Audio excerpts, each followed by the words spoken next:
Got a bit of a public service announcement today. What I've been asked to do in this bathroom regards to the shower. So there's a mixer bar shower that comes out of the wall from these two holes.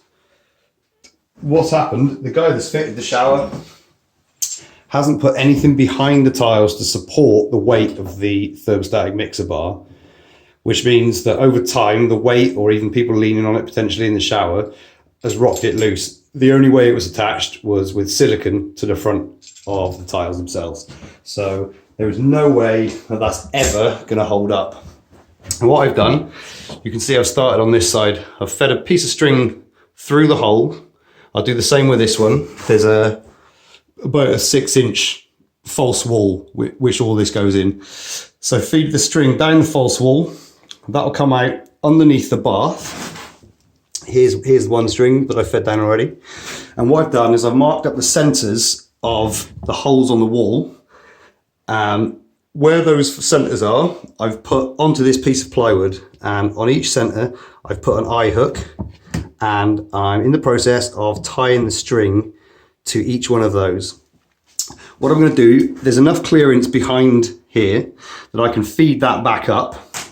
And the reason I'm doing it this way is originally I thought I was going to have to remove the two tiles that were fitted to the wall for the shower unit to be attached to. Take those off, put a piece of ply behind so that I could screw into it, and then refit the tiles, re-grout them. But actually, even though this is a bit of an awkward way of doing it, it's going to save me time in the long run, because I haven't got to get my tiling tools out, I haven't got to cut tiles, I haven't got to put holes in tiles. And also I'm not going to damage the grout that's already in there. So you won't see the repair because I won't touch the surface. Effectively, with the strings, I'm going to pull this piece of wood up the wall and it will sit behind those two tiles as they are. You can see the holes are wonky, hooray. But what that'll do is once that's in place, I'm going to use my Insta stick. It's a little bit like expanding foam, but it doesn't expand quite as much. It just works like a PU glue, polyurethane glue. I'll pull the board into place, pop my foam gun into each hole, and give a good squirt of adhesive. Some might fall out, so I've got a towel here to protect the taps in the bath, and I've got a towel underneath to protect the pipe work. So the last thing I want to do is try and connect things to pipes that have got foam all over them. So I imagine there will be a bit of spillage at the front here. That's fine. I'm going to stick around. This stuff dries in, I think, about 15 minutes or that. So I'll be here on hand for it to dry the whole time. I'll catch up any spillage that comes out. Now, obviously, that piece of wood that I'm putting in would have blocked off those two holes. But once it's in place, it will be stuck to the back of the plasterboard that the tiles are fixed to. And that will give me something to screw into. It's not going to be particularly strong at the moment, just with the glue. But when it comes to fitting the attachments to the front of the tiles, I can screw through those into the plasterboard, and that will clamp, and that'll hold everything really tightly together at that point. So at that point, that becomes the strength of the fixing. It's not as good as having a full sheet of plywood all the way up, but it's a good repair for this case.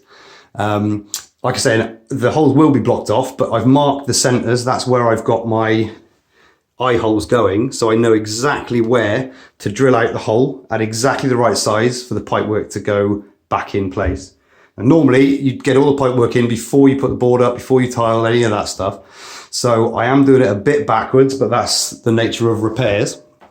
What I'm going to do in this case is there's the pipework that's been used previously is this flexible pipework, which is okay. I'm a copper and solder kind of guy, but it works. It's the fittings I feel that let them down. So that's exactly what happened. The original plumbers used Hep2O fittings, just push fit. Most of the tubes didn't have any inserts in them, so that's probably why. And that was sat just behind the hole for the pipe to come out, and it's come loose over time, and water has just gone right down through into the kitchen. So what I'm going to do is I'll reuse the flexible hose. Not so much a cost-saving measure, although it helps, but it just means that I can get down from the front. I can get through and bend in, get the pipe back down to where it needs to be.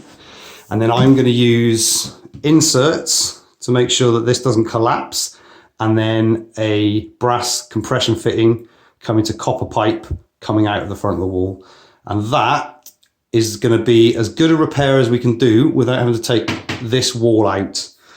So I'm going to get on with tying my bit of string, get a bit of foam in there, pull it up tight. I'll pull the string out and I'll wedge it against the wall with a piece of wood, because otherwise the foam on the back is going to expand and it's going to pull the ply away from the wall as it does it. So in order to stop it pulling away from the back of the wall, I'll pull the strings tight, tie them in a loop, and then I'll wedge a piece of wood between the loop and the wall, and that will put pressure on it, pulling it this way while the foam tries to pull it that way.